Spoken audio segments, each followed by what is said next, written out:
Kapag naririnig natin ang usapang artificial intelligence o AI, ang madalas na pumapasok sa isip natin ay iyong mga kumikinang na semiconductor chips ng Nvidia, mga linyang walang katapusang code sa itim na screen, o kaya naman ay mga chatbot na kayang gumawa ng essay mo sa loob ng 5 segundo. Pero teka lang, Besh, may isa pang labanang nagaganap ng palihim at hindi ito matatagpuan sa Silicon Valley, kundi mismo sa grid ng kuryente at sa bill mo buwan-buwan na nakaka-high blood.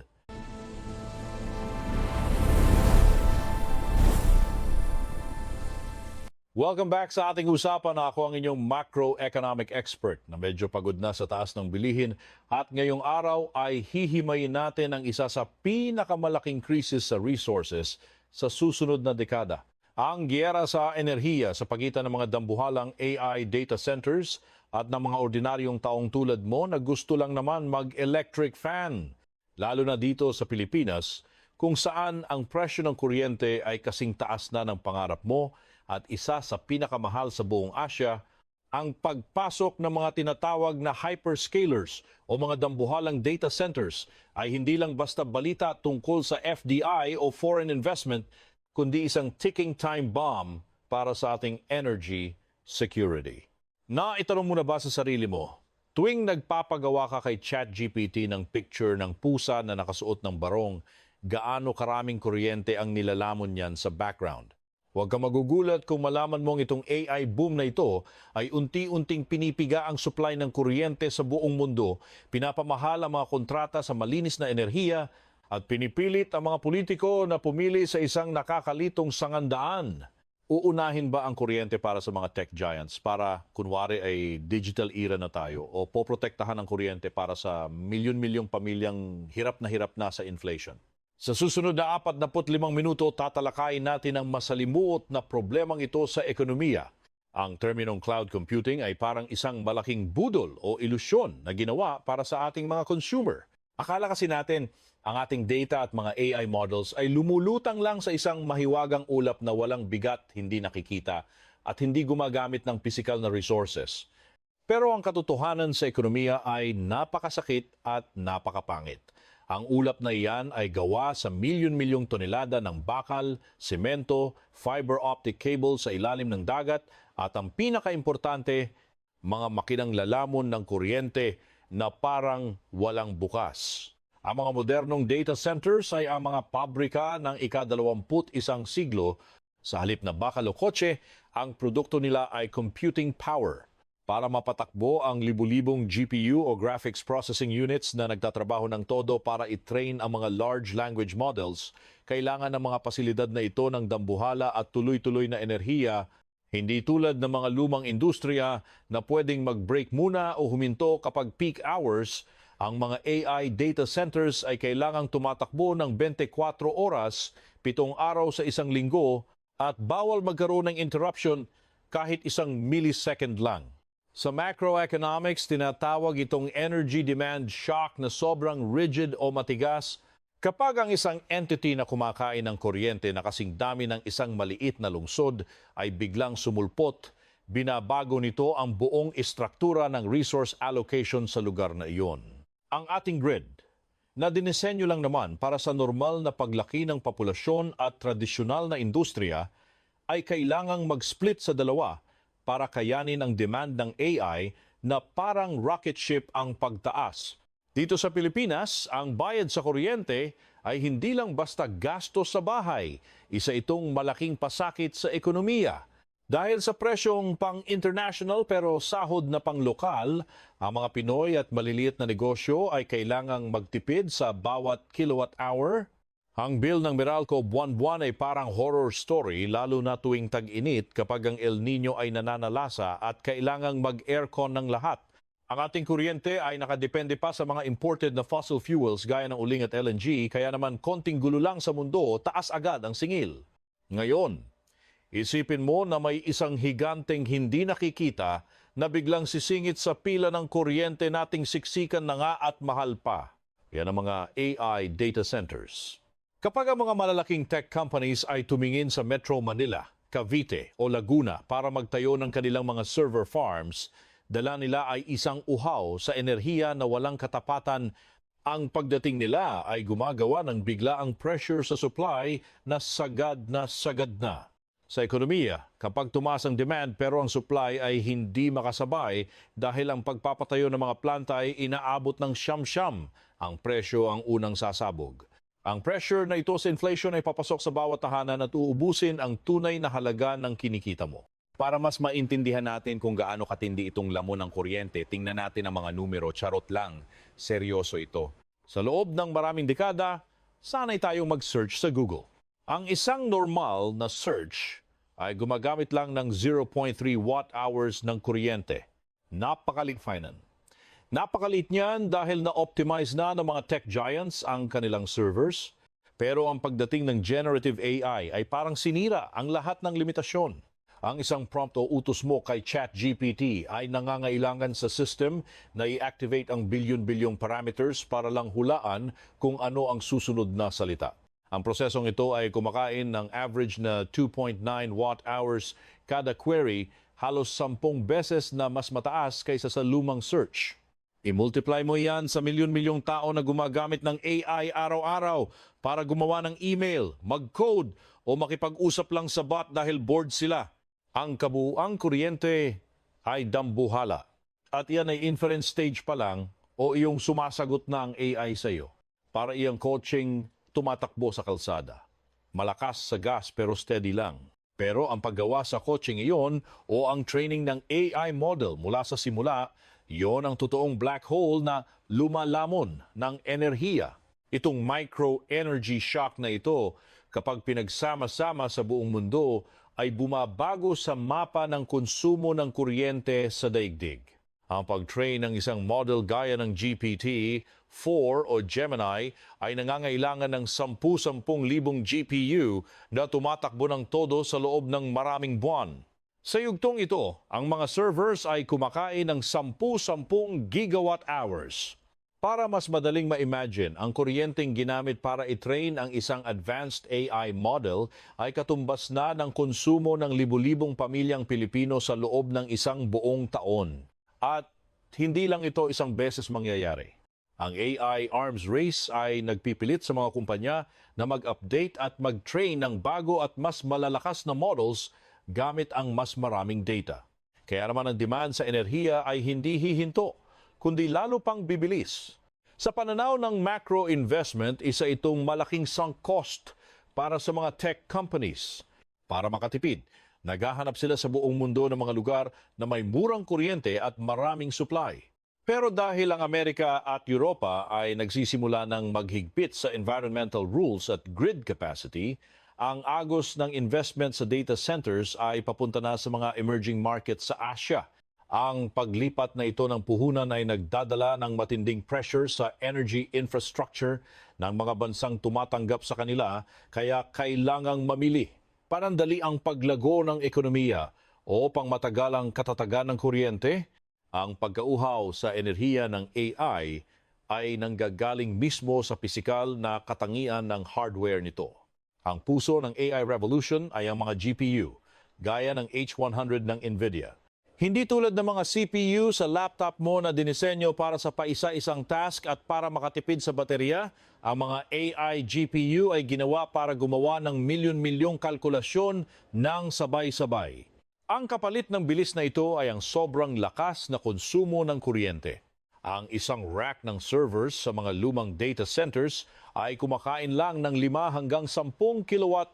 Pero sa mga AI servers na puno ng bagong GPU, ang density ng kuryente ay tumalon sa 30, 50 o kahit 100 kilowatt kada rack.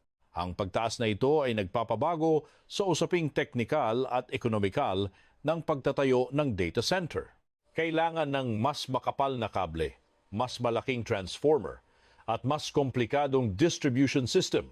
Para sa mga kumpanya ng kuryente, ang pagbibigay ng kuryente sa isang gusali ng AI servers ay parang pagpapakuryente sa isang dambuhalang pabrika ng bakal pero nakatayo sa gitna ng residential area.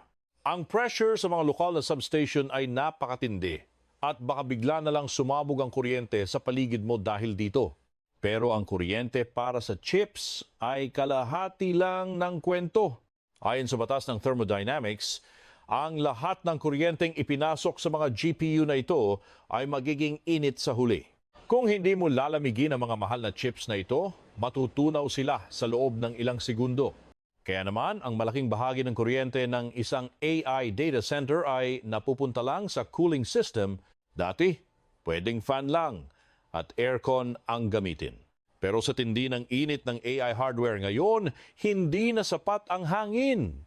Ang mga engineer ay kailangan gumamit ng liquid cooling kung saan nagbobomba sila ng malamig na tubig o espesyal na likido diretso sa mga board o kaya naman ay nilulubog ang buong server sa likido. Ang mga bomba ng tubig, cooling towers at mga dambuhalang chillers ay kumakain din ng napakaraming kuryente. Isa itong cycle ng pagkakasala sa resources. Gagamit ka ng kuryente para sa computing. Ang computing ay gagawa ng init at gagamit ka uli ng kuryente para palamigin ang init na iyon. Ang dambuhalang gastos na ito ang dahilan kung bakit ang mga data centers ay sobrang sensitibo sa presyo ng kuryente at sila rin ang nagiging pinakamalakas na kalaban ng ibang industriya sa pag-agaw OF supply. Para maintindihan kung bakit banta ang AI sa bill mo, kailangang tingnan ang takbo ng grid sa mata ng macroeconomics. Ang kuryente ay kakaibang produkto. Hindi mo ito basta-basta maiimbak ng mura at maramihan. Ang supply at demand sa grid ay dapat laging balanse bawat segundo. Ang grid ay may dalawang konsepto, base load at peak load. Ang base load ay ang minimum na kuryenteng kailangan na laging nandyan na galing sa mga plantang hindi namamatay gaya ng coal o geothermal. Ang peak load naman ay kapag biglang tumaas ang demand gaya ng gabi kapag uwi ng lahat at bukas ng aircon. Ang mga AI data centers, dahil kailangan nila ng kuryente 24 oras, ay gumagawa ng permanenteng taas sa base load. Inuubos nila ang reserba ng system. Kapag ang reserba ay lumiit, ang grid ay nagiging marupok sa anumang aberya. Isang planta lang ang magkaproblema o isang mainit na araw lang na maraming gumamit ng kuryente, bagsak na ang buong system. Ang karupukang ito ang ugat ng mga lokal na energy crisis. Kung ilalapat natin ito sa Pilipinas, ang picture ay talagang nakakatakot. Ang grid sa Luzon at Visayas ay matagal na nating alam na laging pagod. Ang yellow alert at red alert mula sa NGCP ay parang normal na balita na lang tuwing tagtuyot. Yellow alert kapag manipis ang reserba, red alert kapag kulang na talaga at kailangan ng mag-rotational brownout. Ang ating mga planta ay matatanda na at laging nasisira. Ang paggawa ng bago ay mahirap dahil sa pera, permit at mga protesta. Ang pagpasok ng mga AI data centers sa ganitong sitwasyon ay parang pagbuhos ng gasolina sa apoy. Kapag ang isang data center na may daan-daang megawatt ang demand ay pumasok, kukunin ito ang malaking bahagi ng kuryente ng buong rehiyon. Ang kuryenteng ito ay locked in na at hindi pwedeng ibigay sa mga bahay-bahay kahit peak hours. Ang resulta? Mas madalas na red alert, tigil ang trabaho sa mga MSME at diretsyong tama sa GDP ng bansa. Ang matinding conflict ay nasa prioridad.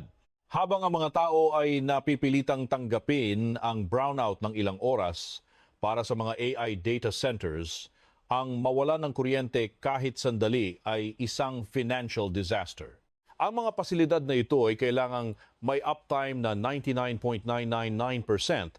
Isang kurap lang ng kuryente, pwedeng masira ang training ng AI na ilang buwan nang tumatakbo, milyon-milyong dolyar ang mawawala at baka masira pa ang hardware.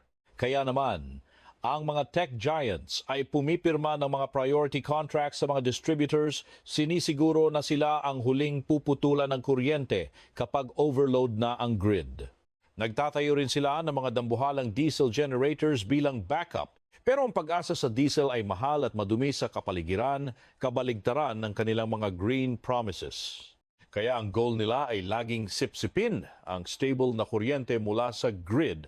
Ang inequality na ito sa resources ay nagtatanong, sino may karapatan sa kuryente at sino may iwan sa dilim kapag sagad na ang system? Kapag ang grid ay umabot na sa limitasyon, magkakaroon ng labanang hindi nakikita sa pagitan ng AI at ng tao. Ang mga grid operators ay mapipilitang mag-load shedding para hindi gumuho ang buong system. Sa ganitong senaryo, ang mga residential areas, eskwelahan at maliliit na ospital ang unang puputulan, habang ang mga dambuhalang data centers na protektado ng kontrata at abogado ay tuloy-tuloy lang sa paglamon ng megawatt para mag-train ng algorithms. Ang imahe ng milyon-milyong Pinoy na nagtitiis sa init ng tagaraw na walang electric fan habang ang mga AI servers ay nakababad sa pinakamodernong cooling system ay patunay ng kabiguan sa resource allocation. Ang gastos ng brownout ay hindi binabayaran ng tech giants kundi ipinapasa sa mga mahihina sa lipunan. Bababa ang productivity, tataas ang gastos ng maliliit na negosyo na kailangang mag-generator at babagsak ang kalidad ng buhay.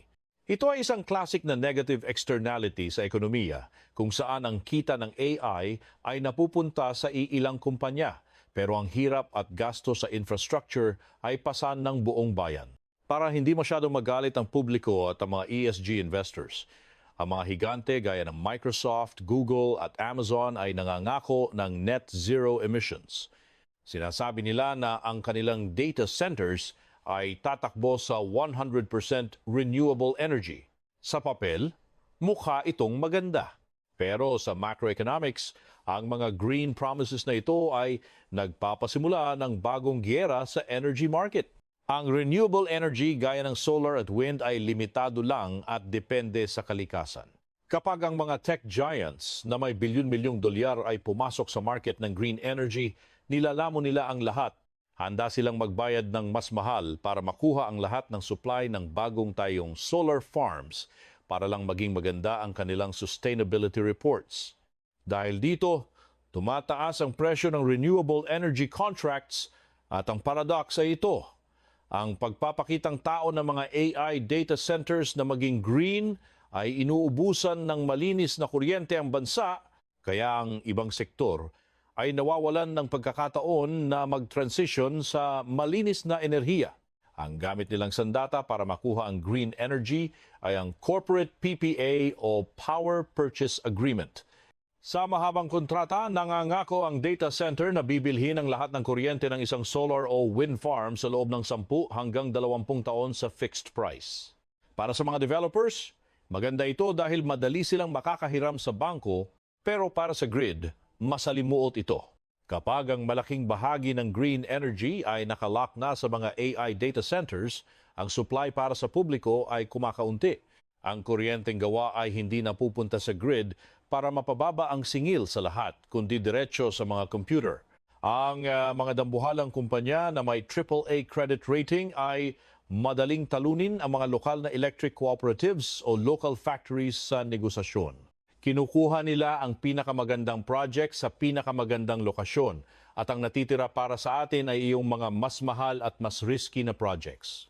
Ang tawag dito sa macroeconomics ay crowding out effect. Kapag ang mga dambuhala ay kinuha na ang lahat ng murang green energy, gumagawa sila ng bagong floor price na sobrang taas. Ang mga MSME na kailangan ding maging green para sa export standards ay hindi na makaka-afford ng kuryente. Pati ang mga lokal na distribution utilities na nagbibigay ng kuryente sa bahay nyo ay naitatabi sa laban. Ang resulta, ang pagbaba ng carbon emissions ng buong bansa ay bumabagal dahil lang sa net zero ambition ng ilang foreign tech companies. Ito ay isang structural shift kung saan ang daloy ng malinis na enerhiya ay napupunta sa cloud services sa halip na sa mga halagang industriya. Ang inequality na ito ay nagpapahina sa competitiveness ng mga lokal na negosyo sa world market dahil hindi sila makakuha ng murang green energy habang ang enerhiyang iyon ay sinusunog lang para mag-train ng AI. Mas matindi ang labanang ito sa Pilipinas na maraming potential sa renewable energy pero hirap na hirap itong ilabas. Tayo ang isa sa pinakamalaking producer ng geothermal energy at mayaman sa solar at wind. Ang gobyerno ay may goal na 35% renewable energy sa 2030. Pero ang problema ay ang bulok na transmission lines, mahirap na land acquisition at mahal na capital. Kaya ang dagdag na green energy taon-taon ay konti lang. Kapag ang mga dambuhalang data centers ay pumasok sa mga special economic zones, ang konting green energy na ito ang agad nilang tinitira Handa ang mga hyperscalers na magbayad ng premium para sa renewable energy certificates o direktang kontrata sa mga geothermal plants sa Leyte o solar farms sa Luzon. Ibig sabihin, ang mga mahalagang megawatt na dapat sana ay magpapababa sa dependence natin sa mahal na imported coal ay napupunta lang sa AI servers. Ang pangarap nating green energy transition ay parang ninanakaw ng digital boom. Hindi lang sa supply ng kuryente ang gulo, kundi pati na rin sa dambuhalang gastos sa pag-upgrade ng infrastructure. Para madala ang daan-daang megawatt sa mga bagong data center complexes, ang National Transmission System ay kailangang palakihin at i-upgrade. Dito sa atin, ang NGCP ay kailangang gumastos ng bilyon-bilyong piso para sa mga bagong substation at libu-libong kilometro ng transmission lines. Ang pagpapatayo ng mga ito ay matagal, mahal at madalas may protesta sa lupa. Kapag biglang sumulpot ang mga AI data centers, nagugulo ang long-term planning ng kuryente. Napipilitan ng mga operators na unahin ang mga linya papunta sa tech parks kaysa sa pag-aayos ng kuryente sa probinsya o malalayong isla. Ang tanong sa macroeconomics, para kanino ba talaga ang investment na ito? Ang pinakamasakit na tanong ay, sino ang magbabayad sa mga upgrades na ito? Sa kasalukuyang sistema sa Pilipinas at sa ibang bansa, ang gasto sa transmission at distribution upgrades ay hinahati-hati sa lahat ng consumers sa pamamagitan ng mga charges sa bill natin buwan-buwan. Napaka-unfair nito, besh. Ang mga tech giants ay kumikita ng bilyon-bilyon sa AI, pero ang bilyon-bilyong dolyar na gastos para palakasin ang grid para sa kanila ay ipinapasa sa mga pamilya at maliliit na negosyo. Ito ay privatization of profits at socialization of costs. Sa pinakagarapal na paraan, ang isang ordinaryong manggagawa sa Maynila na hirap na sa bill ay parang nag-aabono pa sa infrastructure ng trillion-dollar tech companies. Habang ang data centers ay may stable na kuryente, ang mga tao ay nagbabayad ng mas mahal na presyo. Kung walang gagawing aksyon ang mga regulators, ang AI boom ay magiging isang hidden tax na kumukuha ng pera sa bulsa ng mahihirap para ilagay sa bulsa ng big tech. Ang epekto sa kalikasan at ekonomiya ng maling allocation ng enerhiya ay mas malalim pa. Isipin mo ito, kinuha na ng data centers ang lahat ng solar at wind. Pero ang demand ng buong bansa ay tumataas pa rin dahil sa dami ng tao at negosyo. Dahil wala nang natirang green energy para sa publiko, ano ang gagamitin ng grid para sa mga bahay? Ang sagot ay ang pagpapatakbo ng todo sa mga lumang fossil fuel plants. Sa Pilipinas, ibig sabihin nito ay mas maraming uling at imported na LNG. Ang mga lumang planta na dapat sana ay isasara na ay kailangang i-extend ang buhay para lang hindi mag-brownout. Ang nakakalungkot na paradox ay ang 100% green goal ng tech giants ang nagtutulak sa buong bansa na gumamit ng dirty energy. Ang kabuuang carbon emissions ng bansa ay baka tumaas pa sa halip na bumaba at masisira ang ating mga climate commitments. Ang pag-asa uli sa fossil fuels ay hindi lang masama sa baga, kundi masama rin sa exchange rate at trade balance ng bansa. Kapag napilitan tayong gumamit ng LNG para punan ang butas na ginawa ng AI, ang ating ekonomiya ay nakatali sa pabago-bagong presyo sa world market. Ang LNG ay binabayaran ng US dollars. Anumang gulo sa Middle East o problema sa supply chain ay magpapataas sa presyo nito. Para sa bansang gaya natin na importer ng enerhiya, ang pagtaas ng import bill ay magpapalaki sa trade deficit at magpapahina sa piso. Kapag humina ang piso, lahat ng bilihin mula bigas hanggang gadget ay magmamahal. Magtataas ng interest rate ang central bank para protektahan ang piso at mahihirapan ang mga lokal na negosyo na mangutang. Kaya ang epekto ng isang AI data center ay hindi lang sa megawatt, kundi sa buong takbo ng ekonomiya na pwedeng magdulot ng lalong kahirapan. Para makita ang hinaharap, tingnan natin ang ibang bansa. Ang Ireland ay isang babala. Dahil sa mababang tax at malamig na klima, dinumog sila ng data centers. Ngayon, ang mga data centers doon ay kumakain na ng halos 20% ng kabuuang kuryente ng bansa, pinakamataas sa mundo. Ang grid ng Ireland ay nasa bingit na ng pagbagsak at madalas na silang may babala ng brownout tuwing taglamig. Napilitan ng kanilang grid operator na maghigpit at bawal na ang bagong data center sa Dublin. Ang aral dito, kahit gaano karaming bilyong dolyar ang pumasok, kung wala kang maayos na energy plan, ang buong ekonomiya ang magbabayad. Isa pang kwento ay ang Singapore. Alam nila ang rito kaya nagkaroon sila ng moratorium o bawal muna ang bagong data centers mula 2019 hanggang 2022. Kahit sila ang tech hub ng Asia, naintindihan nila na ang maliit nilang lupa at imported na gas ay hindi sapat para sa mga dambuhalang servers. Ang pagpigil na ito ay para ayusin ang kanilang strategy at pilitin ang mga tech companies na maging mas efficient. Pero sa globalized world, kapag nagsara ang isa, lilipat lang ang demand sa kapitbahay. Ang spillover effect na ito ang dahilan kung bakit biglang naging hotspot ang Johor sa Malaysia at ang Pilipinas. Ang mga gobyerno dito ay tuwang-tuwa sa FDI pero hindi nila nakikita ang panganib. Ang mga developing nations ay parang nakikipag-unahan sa ilalim o race to the bottom kung saan ibinibigay natin ang ating energy security para lang sa magandang numero ng investment sa papel. Dapat nating basagin ang ilusyon ng bilyon-bilyong dolyar na investment. Sa development economics, ang magandang FDI ay iyong nagbibigay ng trabaho, nagtuturo ng technology at tumutulong sa lokal na industriya. Pero ang mga AI data centers ay capital-intensive pero labor-light. Pagkatapos itayo ang gusali, ang isang dambuhalang pasilidad ay mangangailangan lang ng ilang dosenang engineers at security guards dahil lahat ay automated at kontrolado mula sa Amerika. Ang mga mahal na hardware gaya ng GPU ay imported din, kaya walang gaanong tulong sa lokal na supply chain. Ang natitira lang sa atin ay upa sa lupa at bayad sa kuryente.